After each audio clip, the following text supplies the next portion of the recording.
Bueno, bien, llegamos al famoso sistema de conceptos. Vamos a ver que el sistema de conceptos justamente es esta conclusión de todos los elementos que estuvimos viendo antes, que son el término, el concepto, las relaciones y la definición. Si tomamos la definición de sistemas de conceptos que da la norma ISO sobre vocabularios terminológicos, vamos a ver que dice que es un conjunto estructurado de conceptos establecido acorde a las relaciones existentes entre ellos, ¿sí? Lo que veníamos diciendo. Analizamos el término y las relaciones, en el cual cada concepto queda determinado por su posición dentro del sistema. Y acá es donde se relaciona con la definición.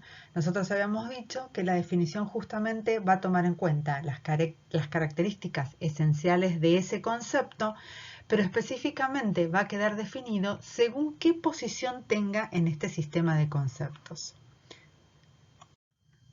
Con lo cual, nos preguntamos cuál sería la necesidad de realizar este sistema de conceptos. Y lo que decimos es que trazar la estructura conceptual o cognitiva de un texto mediante alguna estructura, mediante algún tipo de gráfico, nos permite no solo analizar la terminología propia de ese ámbito que estamos investigando o que estamos analizando, sino también ubicar ese texto dentro de un contexto más amplio y poder brindar un panorama mayor de las condiciones conforme a las cuales fue generado. Esta definición o este análisis de sistema de conceptos obviamente se relaciona mucho con el ámbito académico, científico y técnico, porque en general nos plantea que nosotros cuando traducimos algo dentro de estos ámbitos es algo muy pequeño en relación con el área científica y técnica en la que nos estamos desarrollando. Es decir, nosotros nos llega para traducir dentro del área científica o técnica, ¿no? Nos llega para traducir, por ejemplo, un informe o alguna comunicación interna. Y en general es algo de dimensiones muy cortas en relación con lo que es el desarrollo de ese campo de trabajo. Entonces lo que nos plantea es, muchas veces estamos traduciendo sobre temas que desconocemos absolutamente. Yo creo que nosotros también lo podemos considerar dentro de las obras que ustedes están trabajando, de las ciencias sociales o de la literatura, porque esas obras a su vez presentan un área especializada con la cual podemos no estar familiarizados. Entonces nosotros ahí vamos a ver un recorte de la realidad que tiene que ver con el uso específico que esa realidad científica o técnica sirve a la obra literaria, a la novela, pero nos falta todo ese contexto, todo ese campo en el que realmente se desarrolla, que puede servirnos para entender mejor el tema, puede servirnos para encontrar mejor esa terminología en la lengua de llegada, puede servirnos para tener una mejor comprensión de la obra en sí. Heribert Pitts, que trabaja mucho con sistemas de conceptos, trabajó mucho con sistemas de conceptos, como yo les había dicho, decía que él propone considerar a los conceptos como ladrillos de un edificio en el cual el sistema de conceptos es la masa que une a esos ladrillos mediante diferentes tipos de relaciones. Ahora, cuando armamos un sistema de conceptos tenemos que tener en cuenta justamente algunos factores que van a determinar que lo construyamos. Esta construcción, como todo en terminología, como todo lo que vamos viendo en terminología, siempre está guiado, ¿no? Siempre está pautado por algo. No volvemos a lo mismo, no lo hacemos en abstracto, no lo hacemos sin un motivo o sin una especificación. En este caso, el sistema de conceptos necesita una finalidad, es decir, para quién lo estamos elaborando, quiénes son los destinatarios o a quiénes les va a servir. Lo que tenemos que tratar de considerar también es el área o la materia que vamos a sistematizar. Y como ustedes vieron, estuvieron viendo a través de los trabajos que fueron haciendo, hay áreas que son más sistematizables que otras. Y también tenemos que tener en cuenta qué criterios vamos a usar para ordenar esa información. Y esos criterios de ordenación de la información están muy relacionados con las relaciones conceptuales y sí van a variar según el tema que ustedes elijan. Seguramente no van a ser tan lineales dentro del campo social o dentro de las ciencias sociales, o dentro de la antropología, como estuvimos viendo, o de la lingüística, como podrían llegar a ser dentro de las ciencias más duras. Bueno, tenemos unos principios de elaboración de los sistemas de concepto. Ahora los vamos a ir viendo uno por uno. Son la univocidad, la facilidad de comprensión, la transparencia y la posibilidad de ampliación. Cuando hablamos de la univocidad decimos que el sistema tiene que representar de forma clara e inequívoca las relaciones y los criterios de clasificación. Es decir, tenemos que buscar una estructura que sirva a los fines de esa temática que estamos trabajando. Vamos a ver que hay diferentes tipos de gráficos, lo vamos a ver en la siguiente presentación.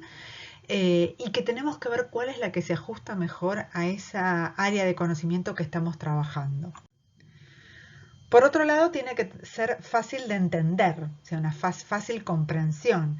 O sea, se tiene que adecuar a las exigencias de comprensión del área en cuestión y al grupo de destinatarios. Si el grupo de destinatarios somos nosotros mismos, porque somos los que estamos haciendo un sistema de conceptos para después luego llegar a ver bien la terminología y de encontrar los equivalentes en la lengua de llegada, tenemos que ver, bueno, cuáles son nuestras necesidades, qué es lo que estamos buscando, qué es lo que nos presenta dificultad. Entonces, quizás no tengamos que hacer un sistema de conceptos de todos los términos que aparecen en ese texto, porque quizás no sea todo eso lo que necesitamos incluir en nuestra investigación, sino que sea alguna situación más puntual. Para eso también podemos hacer un sistema de conceptos que sea un poco más reducido y que gire en torno a esa cuestión puntual que quizás nos está trayendo algún problema de comprensión. Transparencia. Bueno, tiene que ser una representación simple, ¿sí? O sea, tratar de no complicarnos con las relaciones. Igualmente, siempre estamos sujetos a la temática, ¿no? Pero la idea es que aunque la temática sea compleja, tratemos de encontrar la forma de representarlo visualmente de alguna manera que nos simplifique esa comprensión.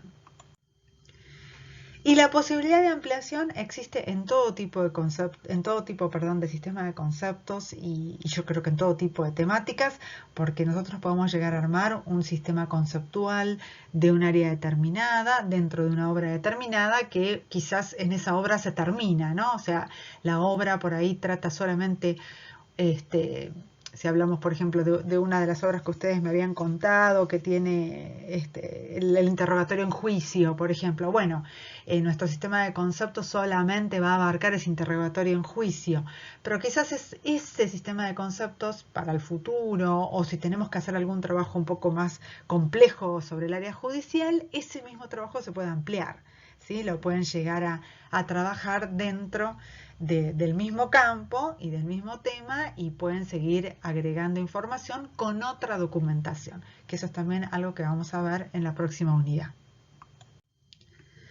Bien, tenemos tipos de sistemas. Tenemos sistemas monojerárquicos y tenemos sistemas polijerárquicos y sistemas mixtos. Vamos a ver qué es esto del monojerárquico. Acá decimos que cuando analizamos los conceptos dentro de un área de conocimiento, el superordenado, que es ese primer término desde el que partimos, va a plantear un solo criterio de ordenación en cada nivel. Y acá tienen un ejemplito. Si estamos trabajando con el concepto motor, bajamos al primer nivel, que es motor de combustión, motor eólico. Acá tenemos un criterio de ordenación. Ese criterio de ordenación o esas relaciones que se dan entre motor de combustión y motor eólico son relaciones que tienen que ver con el tipo de propulsión, ¿sí? Tipo de propulsión. Ahora, si vamos de motor de combustión a motor de gasolina y motor de nafta, ahí vamos a ver que el criterio de ordenación es distinto del criterio de arriba, pero también se mantiene en el mismo nivel, ¿sí? En este caso tiene que ver con tipo de combustible. Entonces, lo que vemos en un sistema monojerárquico es que en el mismo nivel, o sea, cada vez que vamos bajando de nivel, mantenemos entre los términos que están en el mismo nivel los mismos criterios de ordenación. Es decir, vamos a tener en cuenta características que tengan que ver con el mismo criterio de ordenación. En el primer caso es tipo de propulsión, en el segundo caso es tipo de combustible. ¿Qué pasa con los sistemas polijerárquicos? Acá se utilizan distintos criterios de ordenación en cada nivel o en el mismo nivel. Fíjense el ejemplo. Tenemos el concepto tubo. Estos tubos, según este texto, según esta temática que estemos tratando, se pueden clasificar en tubos de gas, es decir, según lo que transportan, en tubos de acero, es decir, según el material del que están hechos, y en tubos de escape, es decir, según su función. Con lo cual, acá hay 3 criterios de ordenación distintas, ¿sí? En el mismo nivel, este tema o este texto nos plantea una clasificación polijerárquica en la que existen distintas ordenaciones para el concepto tubo. Y finalmente tenemos la posibilidad de que todo se combine, de que todo se mezcle, digamos, y que en general es lo que sucede en la mayoría de los textos, ¿sí? Tenemos acá el ejemplo de bicicleta. Bicicleta maneja criterios de ordenación todo-parte, ¿sí? Acá tenemos la bicicleta que es el todo, según sus partes sería el criterio de ordenación, rueda, bastidor, freno. Con la rueda en el tercer nivel tenemos buje, radio y llanta, y ahí estamos usando también el criterio de ordenación todo parte, según sus partes. Sin embargo, freno aparece como manual y automático. Y este es según el tipo de freno, ¿sí? Según sus características funcionales. Entonces ya en ese tercer nivel que ustedes ven ahí, que está compartido por buje, radio y llanta, por manual y automático, tenemos 2 criterios distintos. Esto es lo que se considera mixto.